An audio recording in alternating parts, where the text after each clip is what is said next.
मजीद Salehi, कदायून रियाही, Parvez फल्लाहीपुर, Ramin Nasir Naseer, Ismail सुल्तानियान, सरगर्दां रूह।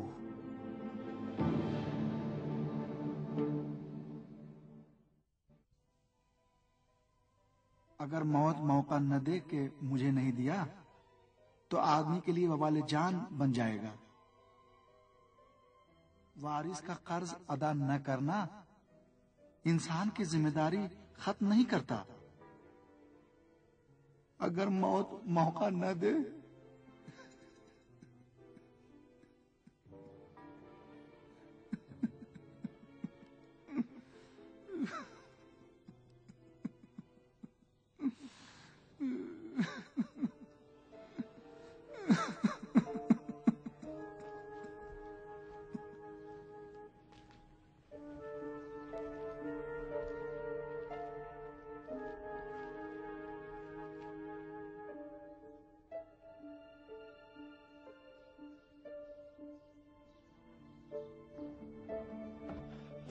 अशरफ साहब, ये तो बताएंगे आपने कि कैसे मरे थे?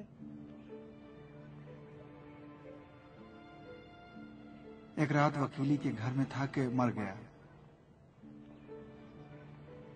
पहले तो पता ही नहीं चला कि मर गया हूं। सोचा कुछ तबीयत खराब हो गई है शायद। फिर समझ में आया कि नहीं, मैं मर चुका हूं। खूब चीखा चिल्लाया, जितना भी हाथ पैर जोड़े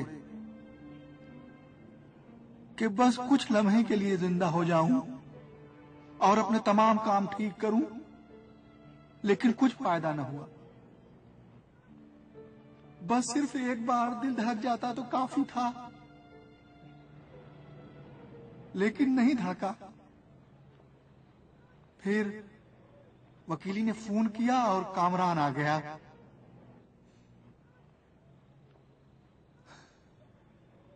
मुझे काली में लपेटा। कामरान ने मेरी आंखों में देखा और कहा, अब क्या हाल है तुम्हारा बेरहम? मैं जो उसका बाप था,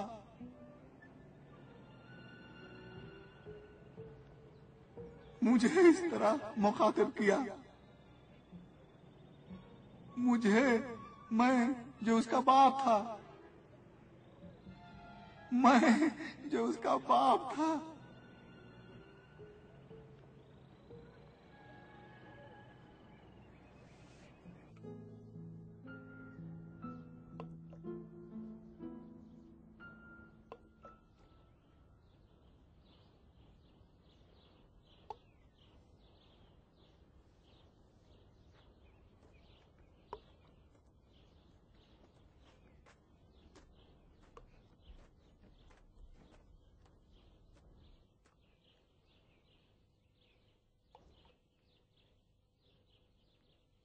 तुम्हारे ख्याल में उसे अभी तक क्यों नहीं ले गए?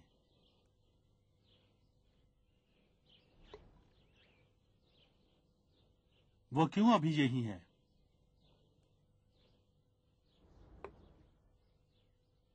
क्यों सिर्फ तुम्हें ही नजर आता है?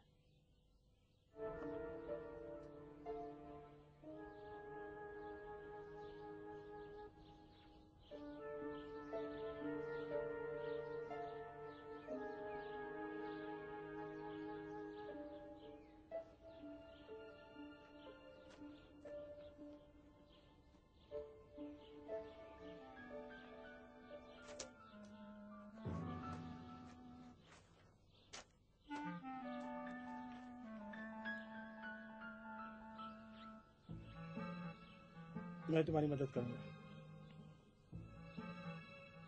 मुझे तुम पर तरस आता है।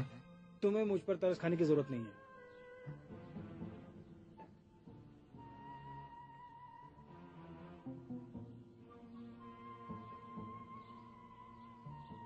पलंबर, हम्म।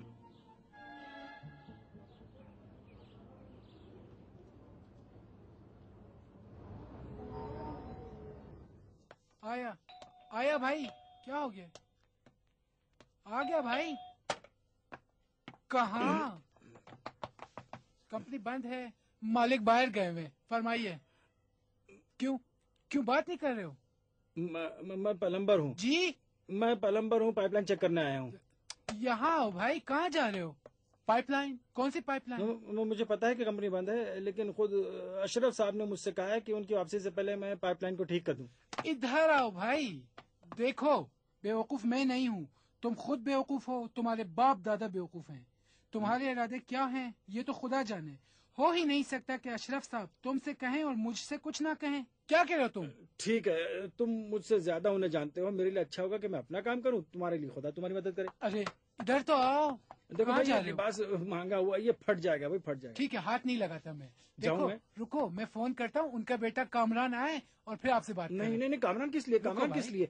मुझसे कहा था कि तुम बड़े शक्की मिजाज आदमी हो। एक मिनट, मुझे एक बात उन्होंने बताई है। उन्होंने कहा था कि तुम्हारी बीवी के इलाज के लिए 25,000 तुमान दिए थे, ये तुम्हारी निशानी है। याद आया? याद आया ना? ठीक है, मैं चलता हूँ। एक मिनट, नाम क्या बताया था? प्लम्बर।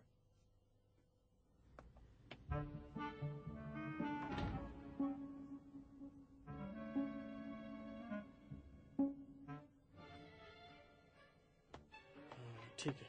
देखो, यहाँ से शुरू करो। यहाँ से क्यों नहीं कर रहे हो? ठीक है, यही से शुरू हाँ करता ठीक फर्क है, क्या शुरू पड़ता? करो।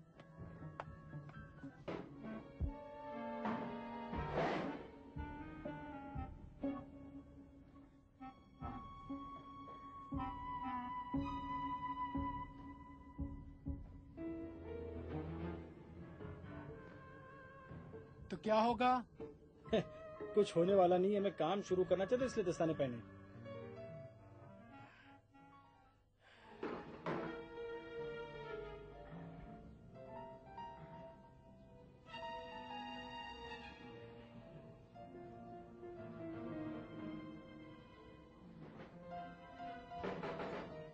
ये क्या कर रहे हो?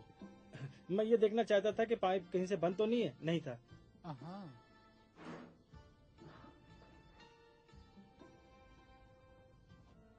अब क्या होगा? ये होगा कि पानी आसानी से खोलेगा।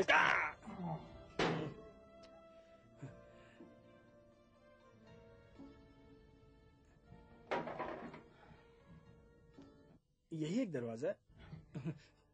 पुराना है बड़ा। इससे क्या होगा? ओफो चचा जान, तुम्हें और कोई काम नहीं है जो यहाँ मेरे सर पर खड़े होकर कह रहे हो कि तो क्या होगा कि क्या होगा? हाँ, ये काम तो खुद ही इतना सख्त है, ऊपर से तुम भी सर पर खड़े होकर पूछे जा रहे हो कि तो क्या होगा, तो क्या होगा? अरे इसके बजाय जाकर कुछ रिंच वगैरह लेकर आओ, मैं भूल कर आ गया हूँ। मेरे पास कोई रेंच वगैरह नहीं है। मुझे मालूम है कि तुम्हारे पास नहीं है, क्योंकि प्लम्बर मैं हूँ, तुम नहीं हो। जाओ पड़ोसियों से लेकर आओ। ठीक है भाई। जाओ।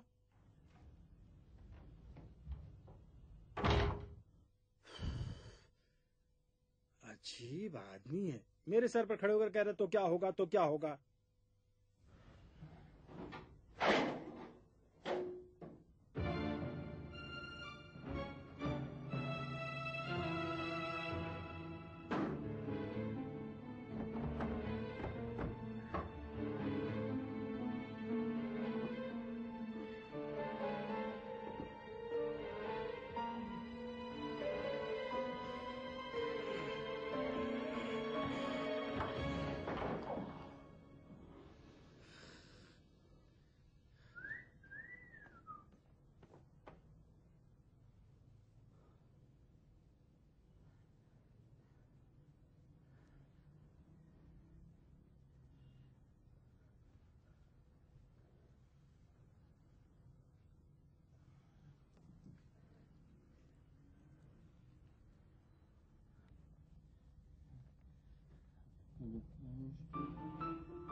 ऑफिस में सारे औजार थे, लेकिन मैंने सोचा जरा देखूं तो कोई गड़बड़ तो नहीं है।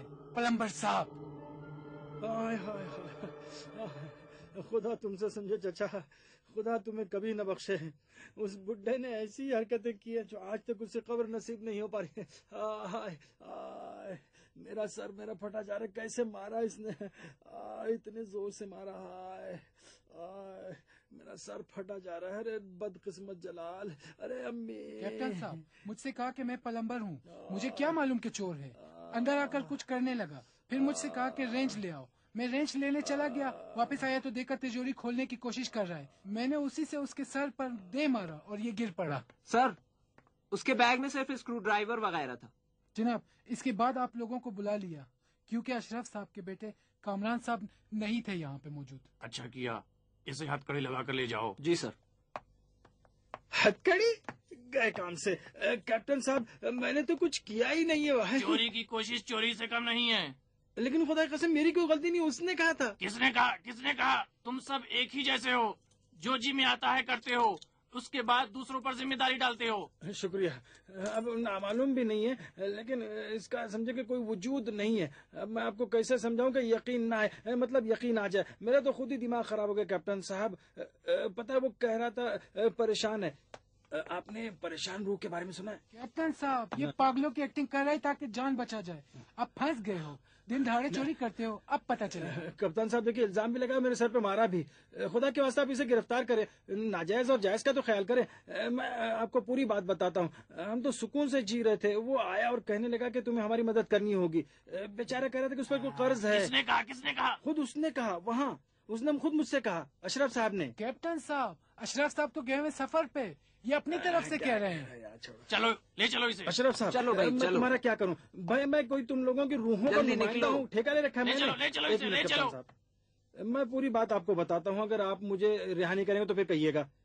मैं कब्रिस्तान गया हुआ था अपनी अम्मी की कब्र पर। वहाँ पे मुझे सफर साहब से मुलाकात हुई। वो मुर्दे ढोता है। फिर उसके बाद मुझे जो है वो ले गया एक जगह। ले जाओ इसे। ले जाओ। मुझे एक मिनट, मुझे पूरी बात तो बताने दीजिए। ले जाओ इसे। एक मिनट, चलो, मैं ले जाओ। मैं देख लूंगा। एक मिनट।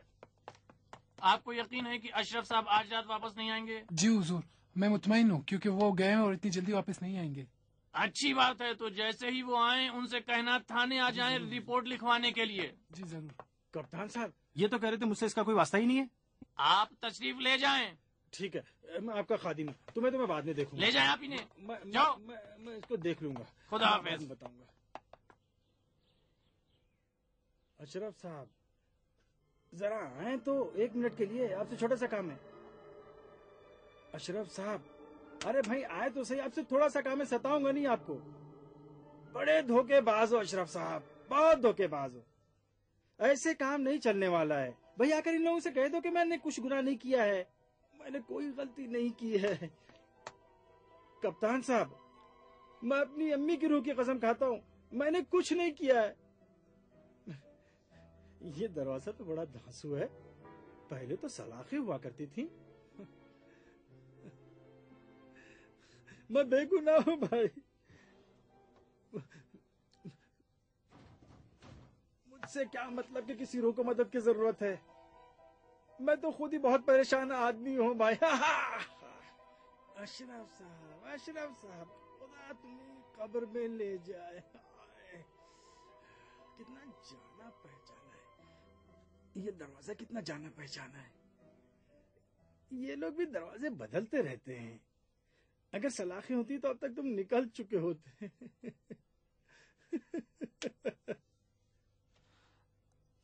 अगर तुम्हारे खिलाफ रिपोर्ट कर दे तो क्या होगा? मेरे खिलाफ रिपोर्ट कर दे? जी। किस बात के लिए? तुमने उसका सर फोड़ा है। कोई किसी को मारने का हक नहीं रखता। इस बेचारे ने तो चोरी भी नहीं की थी। लेकिन अगर मैं मारता नहीं तो हो सकता था वो कुछ कर दे मेरे खिलाफ। अगर वो तुम पर हमला कर रहा होता तो तुम्हारा ये काम अपनी हिफाजत के लिए समझा जाता, लेकिन जैसा कि आपने खुद बताया, आपने इस पर पीछे से हमला किया है। ये क्या बात हुई कैप्टन साहब? अब मैं क्या करूं? कंपनी का मालिक सिर्फ वही तुम्हारे खिलाफ रिपोर्ट दर्ज करा सकता है। कब आएगा?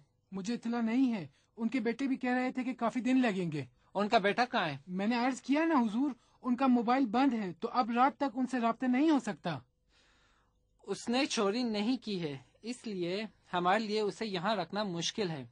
लेकिन वो तिजोरी के पास गया था। बस यही? दुआ करो तुम्हारे खिलाफ रिपोर्ट ना लिखवाए, हमें इसे रहा करना होगा। कैप्टन साहब, मुझे तो लगता है कि ये लड़का कुछ खिसका हुआ है। या अल्लाह, खुद मदद कर। शायद सर पर चोट लगने की वजह से ऐसा हुआ है। बहरहाल कानून के मुताबिक हमें इसे रिहा कर देना चाहिए। वो कानून जो तुम जानते हो और मैं भी जानता हूँ, उसी के बिना हम उसे यहाँ नहीं रख सकते। लेकिन एक रास्ता है, एक रास्ता है। कौन सा रास्ता?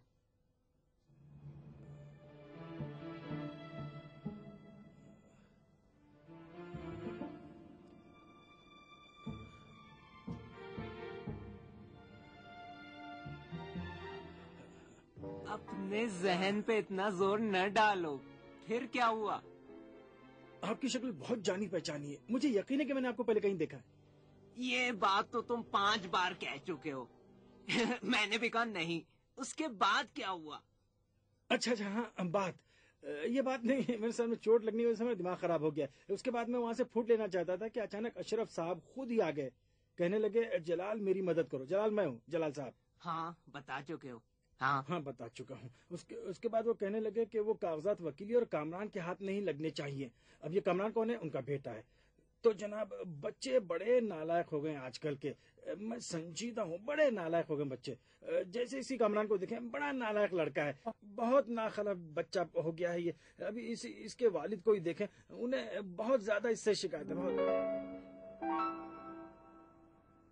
हाँ, सरचश्मे बाजार में आप गोश्त तो नहीं बेचते थे, है ना?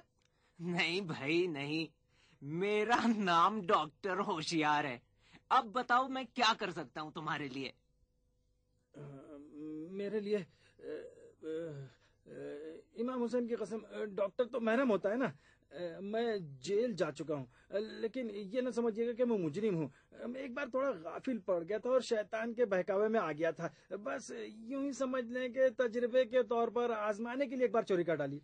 लेकिन बहरहाल जुर्म तो है ना? हाँ वो तो है ही है। बहरहाल कुछ सामान तो खरीदने के लिए नहीं गया था, बल्कि चोरी के लिए गया था। असल में मेरा नजरिया भी यही है कि छोटी चोरी भी चोरी ही है। लेकिन जैसा कि कुछ लोग समझते हैं, मैं आदि मुजरिम नहीं हूँ। मुझे बुरा भला कहते हैं। मैंने सोचा आप शायद मेरी कुछ मदद करें। मैं मदद करने की कोशिश करूंगा। अच्छा ये बताओ, ये अशरफ साहब की रूह यहीं आसपास नहीं? कौन? अशरफ साहब की रूह। क्या मालूम। एक मिनट। अशरफ साहब,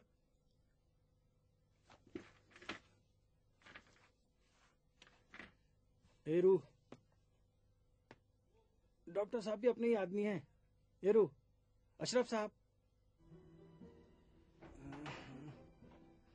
दरवाजा बदल गया। कोई तो इसके पार जा ही नहीं सकता। बुरी तरह से फंस गए। छोटा बच्चा भी इसके पार नहीं जा सकता। मुर्दा घर के दरवाजे की तरह से है। अशरफ साहब, एरो नहीं, मुझे अफसोस है, अभी नहीं है। असल में ये जो रूह है, दूसरी रूहों से जिनके बारे में आपने सुन रखा है, थोड़ी अलग है। अब कैसे बताऊं, बस थोड़ी सी काहिल है। अब गाड़ी कोई धक्का नहीं दे सकती है। मत हंसो जनाब, मैं एक मरे हुए आदमी के बारे में बात कर रहा हूं, तुम हंस रहे हो। हाँ, मिसाल के तौर पर मस्जिद में नहीं घुस सकती थी। अब तुम ही बताओ, आदमी की रूह अब मस्जिद में न जा पाए तो इसको क्या कहेंगे। आप मत हंसिए, मत हंसिए। मैं हंसूंगा लेकिन आप मत हंसे। हाँ, मस्जिद है। हाँ, अब मैंने तुम्हें पहचाना। सर चश्मे बाजार में मस्जिद के बगल वाली गली में तुम्हारी परचून की दुकान थी ना। सर चश्मा, परचून की दुकान? परचून की दुकान थी ना? जी नहीं। क्यों नहीं? डॉक्टर साहब, एक गुजारिश है, ना मत कहिएगा। मैं चाहता हूँ ये पानी तुम पी लो। माफ करना। अच्छा तो बैठ जाओ, नहीं बैठ जाओ, पियोगे? यहीं बैठो, नहीं मैं आता हूँ।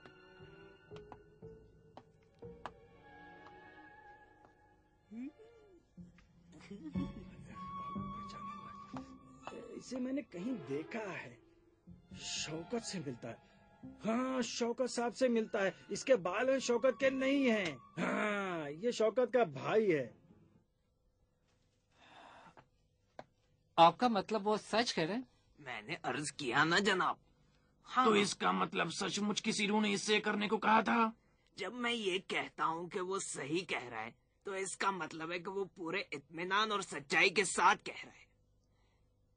यानी उसे पूरा यकीन है कि जो कुछ कह रहा है वो सच है, और हम सबको मालूम है कि रूह को नहीं देखा जा सकता। तो फिर हम इस नतीजे पर पहुंच सकते हैं कि इस लड़के की ज़हनी हालत ठीक नहीं है, और दूसरे लफ्जों में उसकी जगह जेल नहीं है।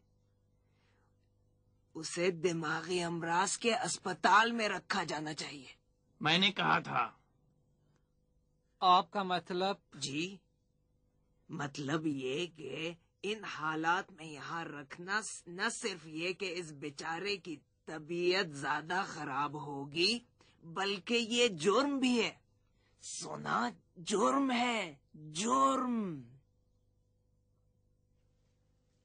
और चूंकि ये एक स्पेशल केस है, इसीलिए मैं चाहता हूं कि मैं अपनी खास रविश से, अपने अंदाज से इलाज करूं। आपको तो कोई एतराज नहीं है?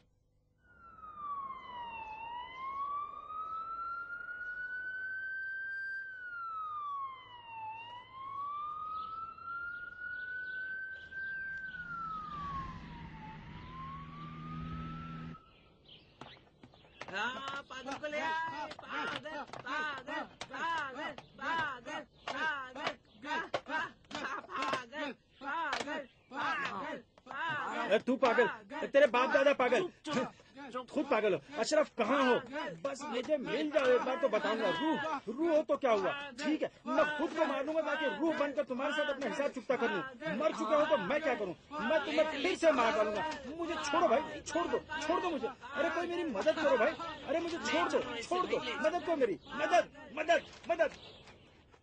अरे मैं पागल नहीं हूँ, समझ क्यों नहीं रहे हो? अरे अशरफ, देख रहे हो मैं तुम्हारा क्या हाल करूँ तुम नहीं जानते। अन्य आप कहाँ हैं? ये गैस तुम्हारे जलाल को लिए जा रहे हैं।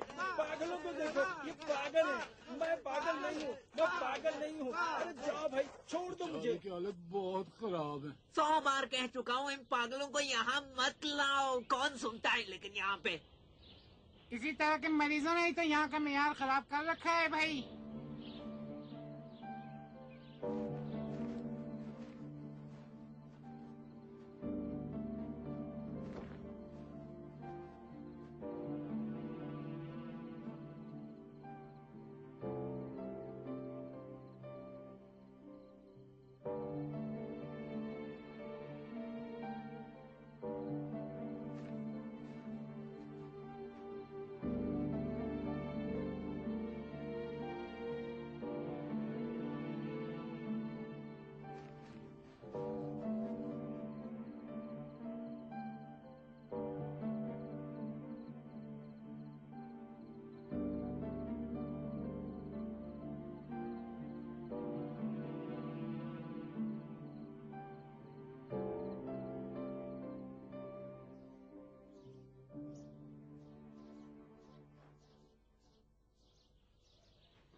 जलाल, हाँ, उठो, कुर्सी पर बैठो। उठो अच्छा, भाई, अच्छा, उठो, ठीक है।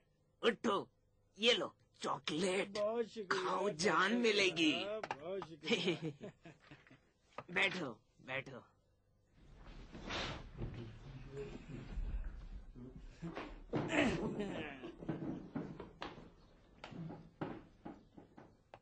तुम तो फिर जाके सो गए। उठो नींद ना आ रही भाई, है, डॉक्टर उठो, साहब, अब मुझे काम नींद है आ मुझे। रही है। उठो, अच्छा ठीक है, उठो। ठीक है। डॉक्टर साहब, हाँ, ठीक है। यहाँ बैठो। हाँ, शाबाश। ये लीजिए, ये आपका। हाँ, थैंक सर, यू। चश्मे की हाँ। दुकान बेच दी? हाँ, बेच दी। पूरी की पूरी? हाँ, पूरी। बहुत बुरा हुआ। हाँ हाँ। हटो, क्या भागो।